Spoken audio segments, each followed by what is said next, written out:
My ex-girlfriend demands I pay her mortgage after she dumped me for her coworker and said I had no future.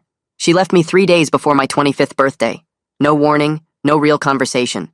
Just a text saying she needed someone with more ambition. Someone who could give her the life she deserved. That someone was a guy named Kevin from her marketing department. He drove a BMW, wore expensive watches, and apparently had a 5-year plan that included her. I was working as an electrician's apprentice, living in a small apartment, putting money away every month. She said I was thinking too small. She said Kevin was going places. A week later, she moved into his 4-bedroom house in the suburbs. She blocked my number and told our friends I was bitter. I wasn't bitter. I was devastated. We'd been together for 3 years. I thought we were building something. Turns out she was just waiting for a better offer. For the first 6 months, I was a mess. Couldn't eat, couldn't sleep, kept wondering what I did wrong. My older brother finally sat me down and told me to stop feeling sorry for myself. He said the best revenge is a good life, so I got to work. I finished my apprenticeship and got my license. Then I started taking every job I could find. Nights, weekends, holidays. I saved everything. When I was 27, I bought my first rental property, a small duplex on the east side of town. I fixed it up myself, rented both units, and used the income to save for another one. By 28, I owned 2 properties. By 30, I owned 5. I also got hired as a lead electrician for a commercial contractor. Good salary, good benefits, steady work. I wasn't rich, but I was comfortable. More importantly, I was building something real. During those 5 years, I heard things about Kevin through mutual friends. Turns out his 5-year plan didn't include keeping a job. He quit his marketing position to become a day trader. Then he quit day trading to become a life coach. Then he quit life coaching to find his true passion. Meanwhile, my ex was paying most of the mortgage on that 4-bedroom house. Then about 2 years ago, Kevin found his true passion. Her name was someone from his yoga class. He moved out, left my ex with the house, and apparently forgot to mention that he'd stopped contributing to the mortgage 8 months earlier. I didn't feel bad for her. I didn't feel anything, actually. I'd moved on. I was dating someone new, someone who actually respected what I was building. I figured my ex was just a chapter in my life that was closed forever. I was wrong. Last month, she showed up at one of my rental properties while I was doing maintenance. I didn't even recognize her at first. She looked tired, worn out. She said she got my address from a mutual friend. She said she needed to talk. She said she was in trouble. Her mortgage was 3 months behind. The bank was starting foreclosure proceedings. She'd burned through her savings trying to keep up with payments Kevin had stopped making. She needed help, and she figured since we had history, maybe I could lend her some money. Not a lot, she said. Just enough to get caught up. Maybe $20,000. I told her I'd think about it. I shouldn't have said that. I should have just said no. But I was so caught off guard that I defaulted to being polite. That was my mistake, because she took it as an opening. The text started the next day. Long messages about how hard things had been, how Kevin had ruined her financially, how she was working 2 jobs just to stay afloat, how she always knew I was the stable one, how she regretted leaving, how we could maybe try again if I helped her through this rough patch. The messages came 3 or 4 times a day, each one longer than the last, each one more desperate. Then they started getting demanding. She reminded me that she supported me emotionally during my apprenticeship. She said I owed her for those years. She said if I really cared about her, I'd help. She said I was being selfish with money I probably didn't even need. She said my new girlfriend was probably the reason I was being so cold. After 2 weeks of this, I stopped responding. That made it worse. She called my work phone on Tuesday morning while I was up on a scissor lift checking circuit panels at a downtown office building. I didn't recognize the number at first, so I answered thinking it might be a tenant or a supply company. Her voice came through shaky and tearful, asking why I was ignoring her messages. I hung up without saying anything and felt my stomach twist. She called back 3 times in the next hour. I let them all go to voicemail. During lunch break, I listened to the messages in my truck. The first one was her crying, saying she just needed me to understand how desperate things were.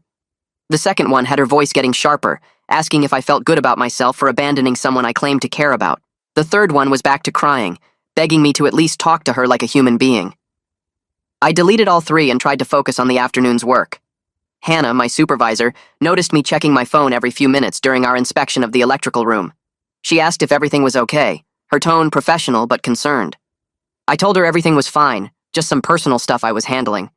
She nodded and didn't push, but I could tell she knew something was off. I made myself put my phone in my truck for the rest of the day so I wouldn't keep looking at it. When I got back to my apartment that night, I had 17 new text messages. Most of them came after midnight. I scrolled through them while standing in my kitchen, not even bothering to take off my work boots. The 2 a.m. message said she couldn't sleep knowing I had money sitting in bank accounts while she was about to lose everything. The one at 2:47 a.m. said I clearly had enough for my rental properties and my comfortable life, so what was $20,000 to me? The one at 3:15 a.m. said she never thought I'd turn into someone so cold and selfish. I went to my phone settings and silenced notifications from her number. I didn't block it because part of me felt like that would be too aggressive, which I realize now was stupid. That night I barely slept, and when I did, I had dreams about being trapped in places I couldn't leave. The next morning, I met my girlfriend at the coffee shop near her work. She ordered her usual vanilla latte, and I got black coffee because I was too tired to think about what I wanted. We sat at a corner table, and she asked how I was doing, really doing, not just the automatic fine. I must have looked worse than I thought because her expression shifted to actual worry. I told her about the calls and the late-night messages. I told her about my ex showing up at the rental property and asking for $20,000. I told her I'd been dealing with this for weeks and didn't mention it because I thought I could handle it myself. I expected her to be upset that I kept it from her. Instead, she reached across the table and put her hand over mine. She said my ex sounded like she was trying to manipulate me. She asked what I wanted to do, not what I thought I should do, and that question made something click in my head. I realized I'd been running through scenarios about obligation and history and whether I owed her something, but I hadn't actually asked myself if I wanted to help her.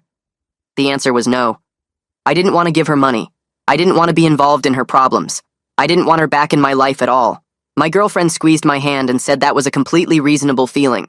She said I didn't owe my ex anything just because we used to date. She said the guilt I was feeling was probably left over from how my ex used to make me feel during our relationship. That observation stung because it was true. Later that afternoon, I texted my brother asking if he had time to talk. He called me within 5 minutes. I explained the whole situation while pacing around my living room. I told him about the money request, the escalating messages, the calls to my work phone. There was a long pause after I finished, and then he said he couldn't believe I was even considering this. His voice got louder as he reminded me how destroyed I was 5 years ago.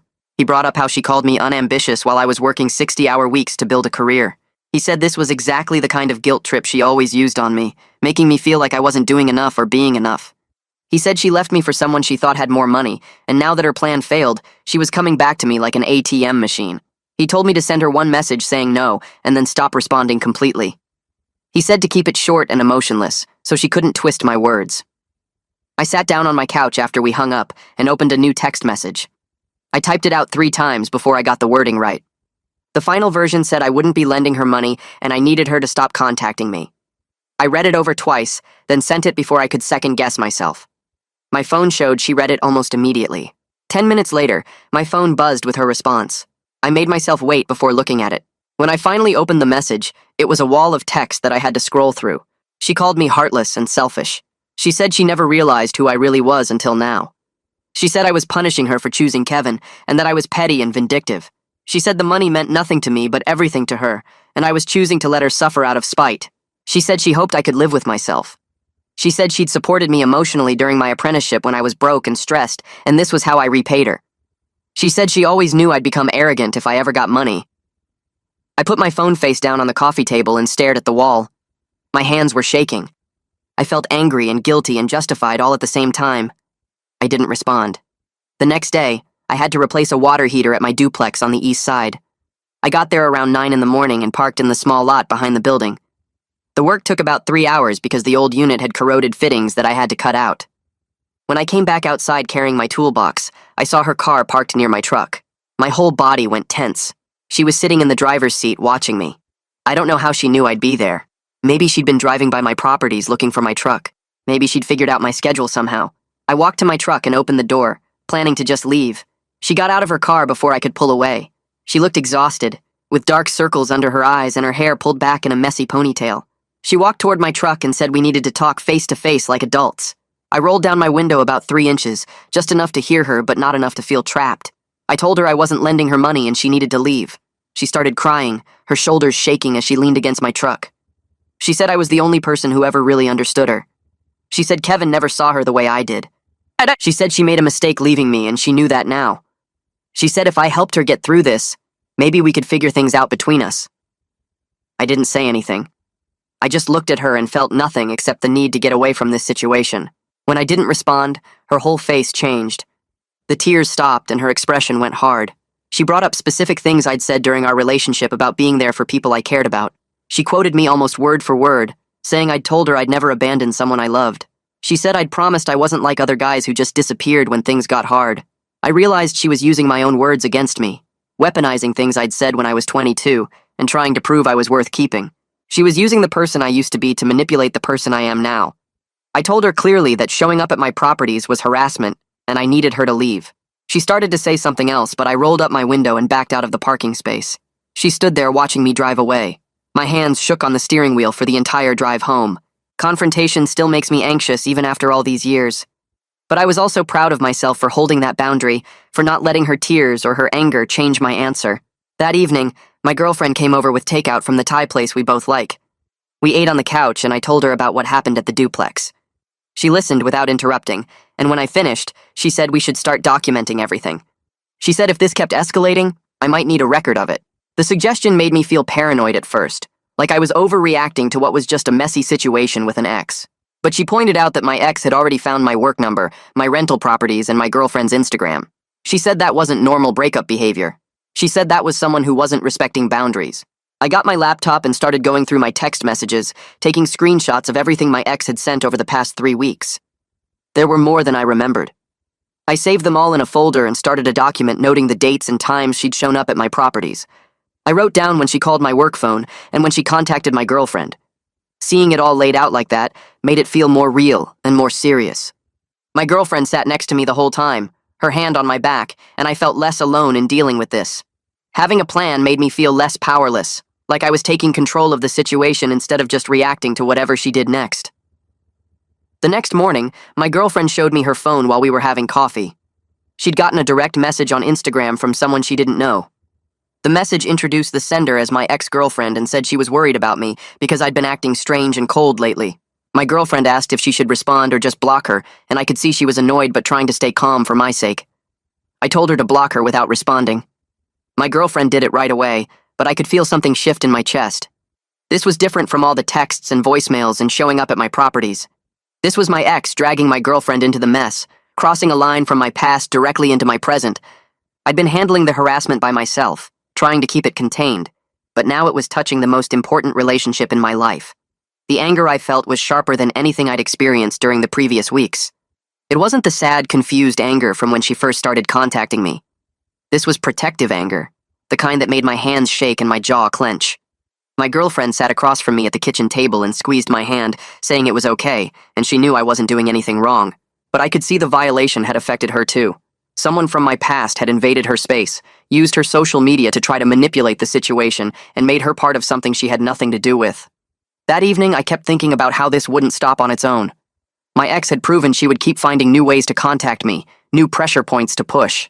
I'd tried ignoring her, tried being clear about my boundaries, and she just kept escalating. 2 days later, I was at a commercial job site when my phone buzzed with a text from Brendan, one of my tenants in the East Side duplex. He asked why some woman had come by asking questions about me and whether I was a good landlord. My stomach dropped. I stood there in the middle of the construction site with my phone in my hand, feeling sick. She was now affecting my business relationships, potentially threatening my rental income and the reputation I'd built with my tenants. I texted Brendan back immediately, apologizing and saying I'd call him after work. The rest of the day dragged. I couldn't focus on the electrical work I was supposed to be doing. Hannah noticed and asked again if I was okay, and this time I told her I was dealing with some personal stuff, but would have it sorted out soon. When I got off work, I called Brendan from my truck. He answered on the second ring, and I apologized for the intrusion. I explained briefly that an ex-girlfriend was having trouble accepting boundaries, and I was sorry she'd bothered him. Brendan was understanding, saying these things happen, but he mentioned his wife had been uncomfortable with a stranger asking personal questions about their landlord. I reassured him it wouldn't happen again, though I wasn't actually sure I could prevent it. After we hung up, I sat in my truck for a long time. My ex had now contacted my girlfriend, shown up at my work sites, and approached my tenants. The harassment was spreading like an infection through every part of my life I'd built. That night, my brother came over. I texted him about what happened with Brendan, and he showed up at my apartment with takeout and a serious expression. We ate in silence for a few minutes before he said I needed to consider legal options. He said this had moved beyond awkward into actual harassment that was affecting my work and tenants. I wanted to argue, to say I could handle it myself, but I knew he was right. My brother offered to help me find a lawyer who handles this kind of situation, and I reluctantly agreed. The next morning, my brother sent me contact information for an attorney named Roland Fisher, who specialized in harassment and stalking cases. I called Roland's office and made an appointment for later that week. The receptionist asked me to bring documentation of all contact attempts, so I spent that evening organizing everything. Screenshots of texts, dates, and times of her physical appearances at my properties, notes about the calls to my work phone and the contact with my girlfriend and Brendan. Seeing it all laid out made me realize how much had actually happened in just 3 weeks. Roland's office was downtown in a professional building. He was in his 50s with gray hair and a calm way of talking that made me feel less anxious. I sat across from his desk and walked through the timeline of contact. Roland took notes and asked specific questions about each incident. When I finished, he said I had clear grounds for a cease and desist letter and potentially a restraining order if the behavior continued. He explained that the cease and desist would create a legal record of my explicit request for no contact, which would strengthen any future legal action if she ignored it. The letter would cost me money I'd rather not spend, probably around $500 for Roland to draft and send it properly. He said it was an investment in my peace of mind and protection, and I agreed to move forward. Roland said he'd have the letter drafted within a few days and would send it via certified mail, so there was proof of delivery. While Roland worked on the letter over the next few days, I tried to focus on work and my regular life. But my ex posted a vague status on Facebook about how success changes people and makes them forget who supported them when they had nothing. I didn't see it myself because I'd unfollowed her months ago, but several mutual friends must have seen it because Harper, someone I hadn't talked to in years, sent me a message asking if I was okay. Harper and I had been friends during my relationship with my ex, part of the same social group that mostly dissolved after the breakup. I messaged Harper back honestly, explaining that my ex had asked for a large loan I declined and was now harassing me about it. Harper seemed surprised, saying the Facebook post made it sound like I'd wronged her somehow. Harper mentioned that my ex had been posting a lot lately about financial struggles and betrayal, building a narrative online that painted her as the victim. I thanked Harper for reaching out and said I was handling the situation legally now, which seemed to satisfy her curiosity. Over the next few days, 3 more mutual friends reached out with messages that ranged from supportive to cautiously neutral. One said she'd heard I was going through something difficult and wanted me to know she was thinking of me. Another asked vaguely if everything was okay, clearly fishing for information. The third sent a longer message saying he'd seen some posts and wanted to hear my side before making any judgments. I responded to each one briefly, explaining the basic situation without going into excessive detail. I realized my ex was trying to control the narrative in our old social circle, painting herself as the victim of my newfound success and my refusal to help someone I'd once cared about. The frustration of being misunderstood made my chest tight, but I reminded myself that anyone who actually mattered in my life knew the truth. I kept my phone in my pocket that evening and didn't check social media once. Roland had been clear about not engaging publicly, and even though it made my jaw tight to think about her version of events sitting out there unchallenged, I knew he was right. My girlfriend found me staring at the wall around 9 o'clock and sat down next to me on the couch. She said the people who actually knew me wouldn't suddenly think I'd become a different person just because my ex posted some vague complaints online. She reminded me that my brother knew the truth.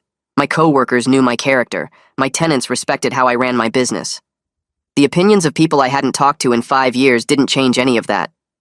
I nodded and felt some of the tension leave my shoulders, but part of me still wanted to screenshot everything and send detailed explanations to every mutual friend who might be reading her posts. Roland called me 2 days later to say he'd sent the cease and desist letter via certified mail. My stomach did a weird flip when he said it, half relief and half nervousness about what would happen when she received it. He walked me through what the letter said, how it clearly stated that all contact had to stop immediately, how it listed every documented incident of harassment with dates and times, how it warned about legal consequences if the behavior continued. I thanked him and hung up, then sat in my truck outside the rental property I'd been working on and just breathed for a minute. The letter was out there now, making this whole situation official and legal instead of just personal drama I was trying to handle quietly.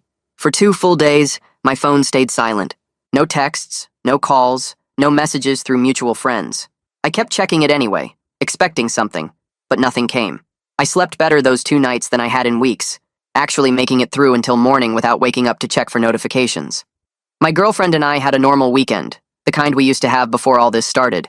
We went out for breakfast on Saturday, walked around downtown looking at shops, came home and watched movies without me constantly pulling out my phone. She commented on how relaxed I seemed, and I realized she was right. The legal letter had apparently scared my ex enough to back off, and maybe this whole thing was actually over. Monday morning destroyed that hope. I was getting ready for work, already running through the day's job list in my head, when my phone buzzed with a text from my ex. This one was different from all the others. No desperation or pleading or anger. Just cold and formal, like she was sending a business email. It said I'd regret not helping her when she needed it, that karma had a way of working things out, that people who turned their backs on others eventually got what was coming to them. I read it 3 times, my anxiety spiking even though the message itself wasn't an explicit threat. The implied menace in those calm words felt worse somehow than all her previous emotional outbursts. I forwarded the message to Roland before I even finished my coffee. He called me back within an hour and said it was good I'd documented it, but the message didn't constitute a direct enough threat to pursue a restraining order yet. He explained that courts needed more concrete evidence of danger, or explicit threats and vague statements about karma and regret didn't meet that standard. He told me to keep ignoring all contact and document anything else that happened, that we were building a paper trail even if we couldn't take immediate legal action. I felt frustrated but understood what he was saying. The law moved slower than I wanted it to, required more proof than seemed reasonable, but that's how the system worked. My ex posted another Facebook status that afternoon. I didn't see it myself because I'd stopped checking her page, but Harper sent me a screenshot with a message asking if I was okay. The post said something about how lawyers and legal threats were what cowards used when they couldn't face their own guilt, how real men handled their responsibilities instead of hiding behind attorneys. Several people had already commented with supportive messages, telling her to stay strong and that she deserved better. I stared at the screenshot for a long time, my thumb hovering over the reply button. I wanted to send Harper the whole truth, wanted to screenshot all the harassment messages and post them publicly so everyone could see what was really happening. But Roland's warning about not engaging publicly stopped me. I thanked Harper for checking in and said I was handling some stuff but was fine, keeping it vague enough that I wasn't feeding into the drama. My brother took me out for drinks that Thursday evening at a bar near his place. He ordered us both whiskey and told me I looked like I needed it, which was probably true. I showed him the Facebook screenshot and started explaining how frustrated I was that people were believing her version of events, how it bothered me that our old friends thought I was the bad guy in this situation. He let me talk for a few minutes, then cut me off and said something that stopped me cold. He pointed out that anyone who actually mattered in my life knew the truth, and social media opinions from people I hadn't seen in 5 years didn't affect my actual life in any meaningful way. He asked me to name one person whose opinion I actually cared about who believed her story, and I couldn't. My girlfriend knew the truth. He knew the truth. My coworkers had seen my character for years. My tenants respected me. The rest was just noise from people who didn't know me anymore, and whose lives didn't intersect with mine in any real way. He was right, and I knew he was right, but the feeling of being misunderstood still sat heavy in my chest. Work became my escape over the next 2 weeks. I threw myself into a major commercial project, a new office building that needed complete electrical installation. The physical work felt good, pulling wire through conduit and mounting junction boxes and solving problems that had clear solutions. Hannah noticed the change in my focus during a site meeting and commented that I seemed sharper than I'd been in a while, more present and engaged with the work. I didn't tell her that the job site was the only place where I wasn't thinking about legal letters and harassment and social media posts. The problems there made sense, had right answers, could be fixed with the proper tools and knowledge. Everything else in my life felt complicated and messy, but running electrical for a commercial build was straightforward. My girlfriend brought it up one evening while we were making dinner together in her apartment. She said we needed to talk about how this whole situation had affected our relationship, and my stomach dropped because I thought she was going to say it was too much drama. Instead, she admitted she'd been worried at first that I still had feelings for my ex, that all the emotional energy I was spending on the situation meant I wasn't really over the relationship. I stopped chopping vegetables and looked at her, seeing the vulnerability in her expression. I told her honestly that seeing my ex desperate and manipulative had only reinforced how right the breakup was, how grateful I felt for a relationship built on respect instead of conditions. I said watching my ex try to guilt and harass me into giving her money had shown me exactly why we'd never worked, how she'd always seen me as a resource instead of a partner. My girlfriend relaxed visibly and said she'd needed to hear that she trusted me, but the situation had made her question things she normally wouldn't doubt. A month passed after the cease and desist letter went out, and I hadn't heard anything directly from my ex. The texts stopped, the calls stopped, no more appearances at my rental properties. Her social media presence continued, though, posts about financial stress and betrayal and how hard it was to rebuild after being abandoned. I found myself checking her Facebook page every few days, scrolling through the updates and reading the sympathetic comments from people who didn't know the full story. My girlfriend caught me doing it one night and gently took my phone out of my hands. She said I was torturing myself with information I couldn't control, that reading her posts wasn't helping me move forward. I knew she was right, but deleting the app from my phone felt like giving up somehow, like letting my ex control the narrative completely. My girlfriend pointed out that the narrative didn't matter to anyone who actually knew me, and I finally uninstalled Facebook from my phone that night.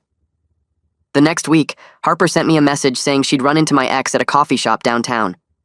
The conversation had been uncomfortable, Harper said, because my ex kept bringing me up and talking about how I'd abandoned her when she needed help most. Harper tried to stay neutral, but felt like she was recruited to take sides, like my ex was building a case against me to anyone who would listen. I thanked Harper for telling me, and explained I was trying to move forward without engaging in any drama. Harper seemed to respect that approach, and mentioned that several mutual friends were uncomfortable with how my ex kept bringing up the past and making everything about her financial problems. It was good to know that people were seeing through the narrative my ex was trying to create, even if I wasn't defending myself publicly. A few days later, Brendan called to say he wanted to renew his lease early, which surprised me because he still had 4 months left on his current term. When I stopped by to drop off the new paperwork, he mentioned he appreciated how I'd handled the awkward situation with my ex showing up at the property. He said it showed professionalism and made him feel secure about renting from me long term. The comment stuck with me because I hadn't thought about how maintaining my boundaries protected not just my peace of mind, but also my business reputation. My tenants needed to trust that their homes wouldn't become scenes for my personal drama, and I'd managed to keep that separation intact. My girlfriend suggested we take a weekend trip to the coast, just the two of us, to get away from everything for a while. I agreed immediately because I needed the break more than I wanted to admit. We drove up on Friday afternoon, checked into a small hotel near the beach, and I deliberately left my phone in the room for most of the weekend. We walked along the shore, ate seafood at a restaurant with plastic tablecloths, and spent Saturday evening sitting on the hotel balcony watching the sunset. My girlfriend told me she could see the difference in my stress level when I wasn't anticipating the next contact or social media post. I realized she was right. For 2 days, I felt like myself again, not someone constantly braced for the next crisis. When I finally checked my phone Sunday evening before we left, there was nothing from my ex.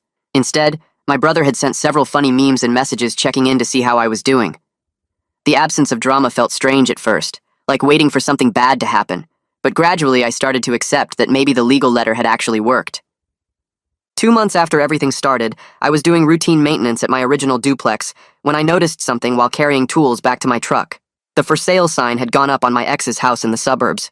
I could see it from where I was parked because her street intersected with the one behind my property. My stomach did a weird flip because I knew this meant the foreclosure had gone through and she was losing the house Kevin had left her with.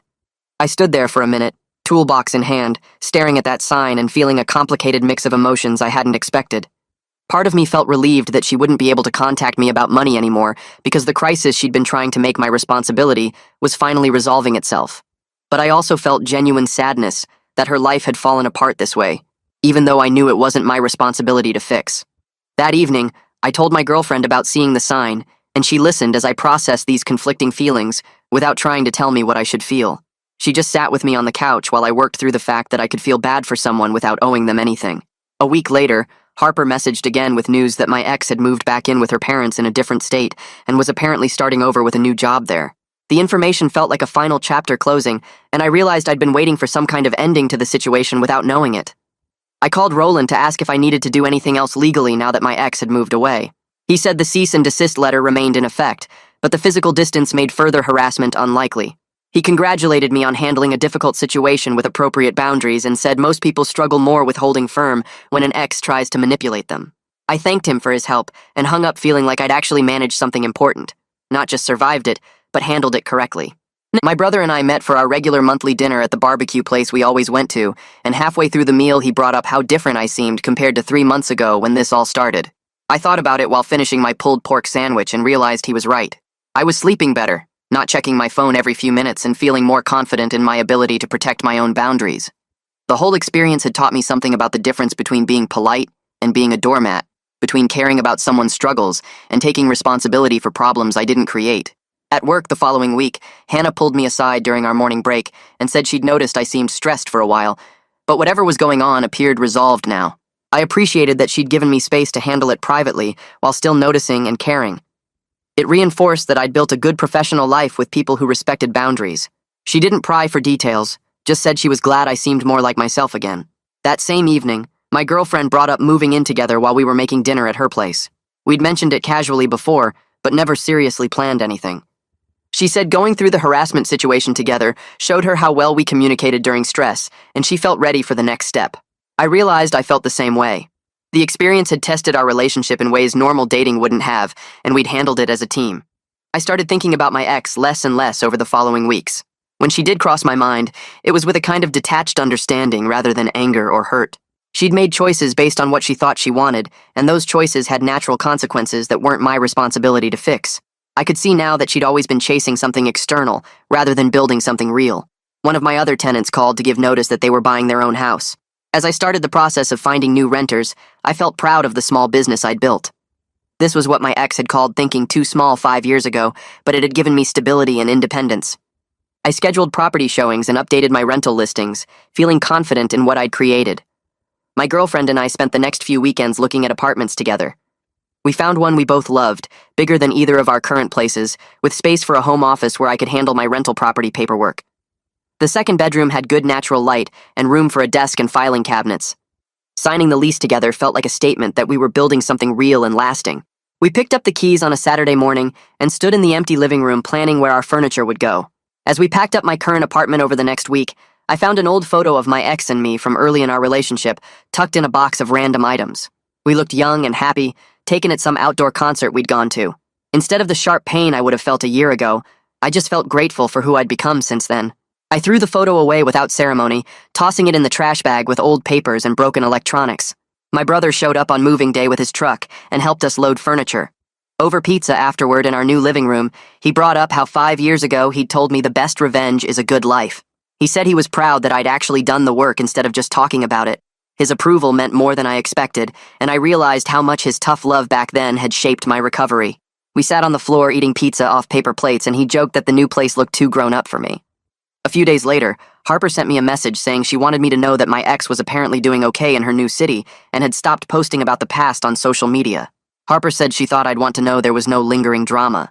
I appreciated the closure and thanked her for reaching out.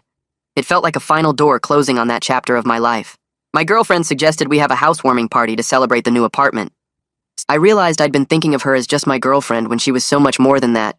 She was my partner, someone I was building a life with. I agreed about the party, wanting to fill our space with people who were actually part of our present and future. We spent an evening making a guest list and planning food. The housewarming party happened on a Saturday afternoon 2 weeks after we moved in. I was surrounded by coworkers, friends I'd made over the past few years, my brother and some of my girlfriend's friends who'd become mine too. Looking around the room, I realized I'd built a completely different life than the one I had with my ex. These were people who knew the person I'd become, not the person I was trying to be back then. Hannah from work was talking to my brother about a commercial project. My girlfriend was laughing with her best friend in the kitchen. Someone had brought a board game and people were setting it up on our new dining table. Hannah caught me on the phone with one of my tenants during the party, handling a question about a leaky faucet while balancing a beer in my other hand. When I hung up, she laughed and said she was impressed by how I juggled property management like it was nothing. A few other people overheard and started asking questions about real estate investing, wanting to know how I got started and whether it was worth the hassle. I found myself explaining how I bought my first duplex, fixed it up myself, learned to screen tenants and handle maintenance calls. My girlfriend watched from across the room with this proud smile that made me feel like I'd actually accomplished something real. Someone asked if I ever regretted not going to college for business, and I said honestly that hands-on experience taught me more than any classroom would have. The conversation felt good, like I was finally comfortable talking about what I'd built without downplaying it, or feeling like I needed to prove anything. Most guests had left by 11, just a few stragglers finishing drinks and helping us clean up plates and cups. My girlfriend and I finally sat down on our new couch, the one we'd spent 3 weekends shopping for because she wanted something durable and I wanted something comfortable. She leaned against me and asked if I was happy, really happy, not just okay or getting by. I thought about it for a minute because the question deserved a real answer. I realized I genuinely was happy, but not in some dramatic movie way where everything was perfect. It was more like standing on solid ground after years of feeling like I might fall through the floor at any moment. I told her yes, I was happy, and she squeezed my hand and said she could tell. We sat there in our new living room surrounded by half-empty cups and the mess of a good party, and it felt exactly right. The next morning, I woke up in our apartment and reached for my phone out of pure habit, that automatic check for bad news or stressful messages. But there was nothing waiting for me except a text from my brother saying he had a good time at the party. My girlfriend was already up, making coffee in our kitchen, and I could hear her humming something while she moved around. I got up and joined her, and we stood there drinking coffee in our pajamas, like it was the most normal thing in the world.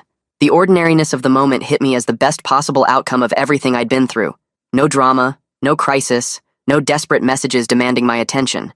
Just coffee and morning light coming through our windows, and someone who actually wanted to be there with me. I met with my accountant the following week to review my rental property finances for the year. She spread out the numbers across her desk and walked me through the income and expenses, pointing out where I'd done better than expected and where I could improve. The properties showed steady growth, reliable income every month, and my maintenance costs were lower than average because I did most of the work myself. She leaned back in her chair and said I was in a position to consider purchasing another property next year if I wanted to expand. The validation felt good, hearing from someone who looked at numbers all day that I was doing this right. I told her I'd think about it, maybe look for another duplex on the east side where I knew the neighborhood. She made notes and said we could run projections in a few months to see what made sense financially. My girlfriend called me at work a few days later, her voice excited in a way I didn't hear often. She'd gotten a promotion at her job, a position she'd been working toward for over a year. I told her we needed to celebrate properly, so that weekend we went to a nice restaurant downtown, the kind of place where they fold your napkin when you go to the bathroom. Over dinner, we talked about our future plans, what we wanted to build together, where we saw ourselves in 5 years. She mentioned wanting to eventually buy a house together, maybe something with a yard and space for an office. Instead of feeling trapped by the commitment like I might have years ago, I felt excited about building something with someone who valued the same things I did. She understood that stability wasn't boring, that planning ahead wasn't thinking too small. We stayed at the restaurant until they started stacking chairs, just talking about possibilities. I ran into one of the mutual friends from my past relationship at a hardware store a week later. We were both in the electrical aisle and he recognized me first. The conversation was brief but friendly, catching up on basic life stuff without any awkwardness. He didn't bring up my ex or the drama from months ago, didn't ask uncomfortable questions or try to get information. I realized that whole chapter had faded into irrelevance for most people, just old history that nobody thought about anymore. We talked about his new job and my rental properties, shook hands and went back to shopping. Walking to my truck afterward, I felt lighter knowing that the past really was past for everyone, except the people who insisted on living there. My brother called me later that week and said something that caught me off guard. He'd been bragging about me to his coworkers, talking about how I built a rental property business from nothing after a bad breakup nearly destroyed me. He said his boss asked questions about real estate investing and wanted to know how someone gets started in that field. Hearing the pride in my brother's voice reminded me that the people who matter have always seen my worth, even when I doubted it myself. He'd been there during the worst of it 5 years ago, watching me barely function, and now he got to see what came from actually doing the work, instead of just talking about it. I thanked him for believing in me back then, for giving me that tough love when I needed it. He laughed and said he knew I'd figure it out eventually. I just needed a push. During a quiet evening at home, my girlfriend asked if I ever thought about my ex anymore. I appreciated that she felt comfortable enough to ask the question directly, instead of dancing around it. I told her honestly that I occasionally wondered if my ex was doing okay in her new city, whether she'd found some stability, but I didn't feel any remaining emotional attachment. The person I was with back then felt like someone completely different from who I am now. My girlfriend said that was healthy, that it showed I genuinely moved on, rather than just suppressing feelings or pretending the relationship never happened. We were sitting on our couch with a movie paused on the TV, and she said she felt secure knowing I'd processed that chapter of my life, instead of carrying it around like unfinished business. I was doing electrical work at one of my rental properties the next week, replacing some outlets in the living room. I stood up to grab my drill and realized I was in almost the exact spot where my ex had ambushed me months ago, demanding money and making me feel guilty about my success. But the memory didn't trigger anxiety anymore, didn't make my chest tight or my hands shake. The property was just a property again, not a site of emotional ambush. I finished the work and locked up, checking that everything was secure before I left. Driving away, I noticed I hadn't thought about that confrontation in weeks, hadn't replayed it in my head, or wondered what I could have said differently. As winter set in and the days got shorter, I spent an evening reviewing my goals for the next year. I sat at our dining table with my laptop and a notebook, writing down what I wanted to accomplish.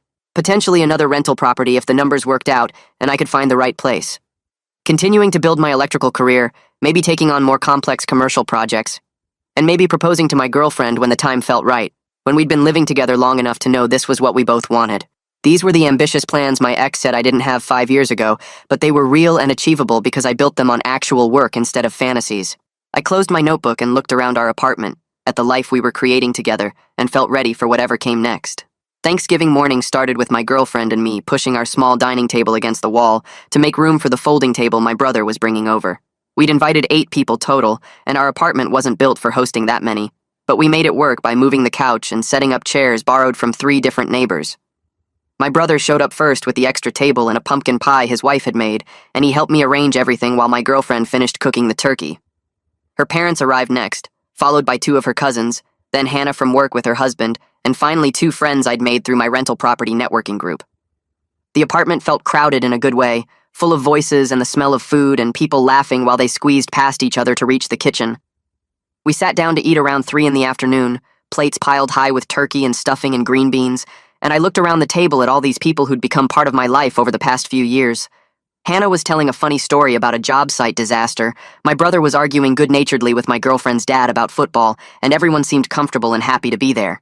Nobody mentioned my ex or the drama from earlier in the year, because that whole situation had faded into old history that didn't matter anymore. I realized I'd built this, not just the meal or the gathering, but the whole network of relationships and the stable life that made moments like this possible. My girlfriend squeezed my hand under the table and smiled at me, and I felt grateful in a way that had nothing to do with the holiday, and everything to do with the work I'd put into becoming someone who could create and maintain good things. The envelope from Roland arrived in my mailbox the following week, a standard business envelope with his law firm's return address printed in the corner. I opened it while standing in my building's lobby and found a final invoice for his legal services, itemized with dates and descriptions of the work he'd done. The total was less than I'd expected, maybe because the situation had resolved itself without needing to go to court or file additional motions. There was a handwritten note paperclipped to the invoice, just a few lines in neat handwriting saying he was glad everything had worked out and that he hoped I wouldn't need his services again.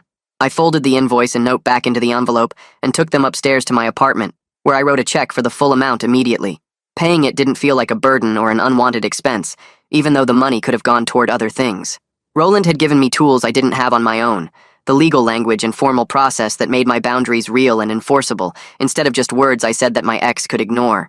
He'd helped me protect the life I'd built when I couldn't figure out how to do it myself, and that was worth every dollar on the invoice. I put the check in the return envelope he'd included, sealed it, and stuck a stamp on it before walking down to the corner mailbox to send it off. Walking back to my apartment, I felt like I'd closed the last administrative piece of that whole mess, the final transaction that officially ended a chapter I was ready to stop thinking about. It was a Tuesday evening 3 weeks later. Nothing special about the day or the weather or anything we were doing. My girlfriend and I had both gotten home from work around the same time, changed into comfortable clothes and made simple dinners that we ate on the couch while we picked something to watch on TV. We settled on a documentary about national parks that neither of us cared about too much, the kind of thing you put on when you just want background noise and company. About halfway through, I noticed my girlfriend had gone quiet and still, and when I looked down I saw she'd fallen asleep with her head resting on my shoulder, her breathing slow and even. I stayed very still so I wouldn't wake her, one arm around her shoulders and the TV playing quietly in front of us. The apartment was warm and comfortable, dishes from dinner still sitting on the coffee table, my work boots by the door next to her shoes. This was the most ordinary moment possible, nothing dramatic or exciting or worth telling anyone about, just two people existing together in a space they'd made their own. But sitting there with my girlfriend asleep against me, I realized this peaceful, boring, completely normal evening was exactly what I'd needed after years of chaos and uncertainty and emotional crisis. The drama with my ex had been exhausting, all that anger and guilt and manipulation and stress, and before that the breakup itself had nearly destroyed me. What I had now was stable and quiet and predictable in the best possible way, and I felt content in a deep, settled way I'd never experienced before. I didn't want excitement or intensity or grand romantic gestures. I wanted exactly this: Tuesday evenings on the couch with someone who felt like home. Sitting there in the quiet apartment, I started thinking about something my ex had said during one of her angry texts months ago. She'd accused me of changing, of becoming someone cold and selfish who forgot where he came from and who'd helped him along the way. At the time, I dismissed it as manipulation, just another attempt to make me feel guilty enough to give her what she wanted. But she was actually right about one thing: I had changed. The person I was at 22 when we first got together was different from who I was now at 30. Back then, I would have given her the money despite my better judgment, would have let guilt and obligation override my own needs and boundaries, would have sacrificed my stability to avoid feeling like a bad person. I'd been conditioned to believe that caring about someone meant prioritizing their needs over my own, that being a good partner meant absorbing whatever chaos they brought into my life. But I didn't change because success corrupted me or made me forget my roots like she implied. I changed because I learned through painful experience that I could value stability over chaos, that I could choose genuine partnership over conditional approval, and that I could respect myself enough to maintain boundaries even when someone tried to guilt me into dropping them. The best revenge really was building a good life, just like my brother had told me 5 years ago when I was barely functional. And now I wasn't pursuing revenge at all. I was just living the life I'd built, enjoying the peace I'd earned and protecting what mattered to me. My ex was somewhere in another state starting over, and I genuinely hoped she found whatever she was looking for. But her problems weren't mine to solve anymore. I had my own life now, my own home, my own future, and I was finally comfortable just living it.